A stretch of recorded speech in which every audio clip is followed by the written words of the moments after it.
C'est, je pense, une des pages les plus importantes d'un site ou d'une application. La page de sign up, celle qui va faire d'un simple visiteur un utilisateur. Une étape importante donc, mais qui est très souvent négligée. On se retrouve souvent avec des pages comme celle-ci, c'est ennuyeux.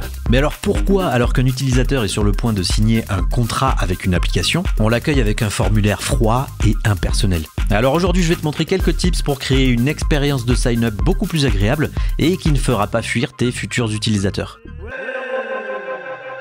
Bon, déjà, il s'agit de faire un petit peu de ménage et travailler sa hiérarchie d'infos. On met généralement le Sign in with Google en toute fin alors que c'est une action privilégiée par les utilisateurs. Il est préférable donc de modifier la hiérarchie pour le faire passer en premier, sans oublier de mettre un divider pour bien séparer les deux actions. C'est deux choses différentes. Je me log avec Google ou avec mon email. Alors ça peut être Google bien sûr, mais c'est toujours intéressant de rajouter d'autres systèmes d'authentification. Cela dit, pour éviter que ton utilisateur ait le sentiment qu'il y ait trop de choix, on va mettre les autres en mineur. Encore une fois, c'est une page cruciale, on doit faciliter le choix des utilisateurs, mais sans oublier ceux qui n'utilisent pas Google. Comme ta tata Jacqueline qui va privilégier Facebook. Et on laisse pas Jacqueline dans un coin. Tu l'as peut-être remarqué, mais j'utilise mon design system pour designer cette page de sign-up. La V0.5 est en ligne, tu peux aller la télécharger, le lien est dans la description. Il y a des petites nouveautés comme ça, des labels dans les champs. Les champs, justement, parlons-en. Et plus précisément des placeholders.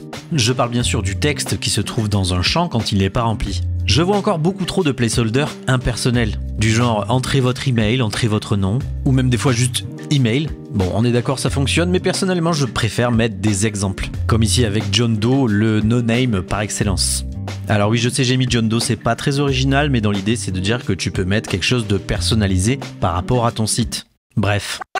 Maintenant, on peut parler du login. Généralement, on va retrouver un petit lien en bas comme ça, mais on peut faire beaucoup mieux.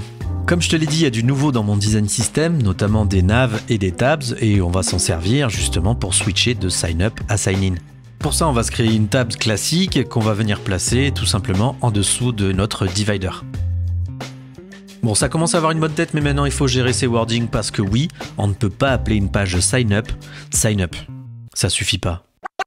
Alors là, pour le coup, ça ne coûte rien et ça te fera passer pour une application qui compte chouchouter ses utilisateurs, qui les prend en compte. Le wording, c'est important, on a tendance à le laisser de côté, mais ça dit beaucoup d'une application. Ça là, ça me dit juste que t'as pas le time. Oui, bonjour.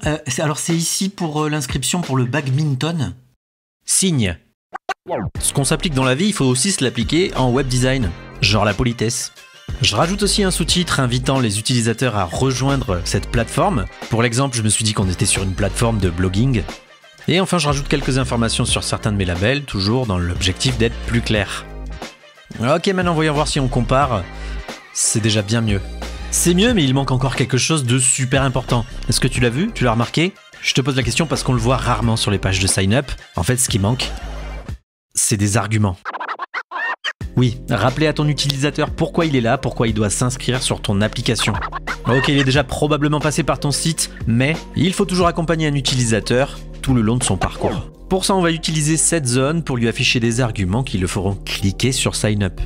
Alors, les arguments peuvent être des fonctionnalités auxquelles il aura droit, mais personnellement, je préfère afficher des témoignages. Mais je vais pas me contenter d'en afficher qu'un, ici on va se faire un petit carrousel. Parce que j'ai beaucoup de témoignages positifs pour ma plateforme de blog, enfin selon ChatGPT. Bon, je commence à avoir une page un peu moins triste, mais pour faire mieux, on va ajouter quelques petites animations. Ok, ça me donne de plus en plus envie de m'inscrire, mais il manque encore un petit truc. Un petit détail, le sel qui va faire de cette page un banger. Ce que j'ai envie de faire, c'est de rajouter des micro-interactions, c'est-à-dire des animations qui vont se déclencher selon le comportement de l'utilisateur. Alors l'idée, c'est pas de créer une animation complètement gratuite, le but c'est de donner envie à l'utilisateur de cliquer pour lui donner une interaction qui sera satisfaisante. Pour ça, j'ai bien envie de m'amuser avec les avatars de mes témoignages et faire en sorte que ma mise en page devienne une invitation dans cette communauté. L'idée est donc de faire en sorte que quand je survole mon bouton Sign Up, ma page s'anime pour venir t'afficher cette invitation. Ça va forcément susciter de la curiosité chez ton utilisateur et c'est bien ça qu'on cherche. Savoir qu'est-ce qui va se passer lorsque je clique sur ce bouton. D'ailleurs, c'est la dernière étape, soigner sa sortie. Parce que oui, après un sign-up, il est important d'amener ton utilisateur dans le bon endroit. Mais ça, ce sera le sujet d'une prochaine vidéo. En attendant, tu peux utiliser mon design system, c'est gratuit, fais-toi plaisir. Et si tu as envie de me remercier, like, commente, partage cette vidéo, je te fais des bisous.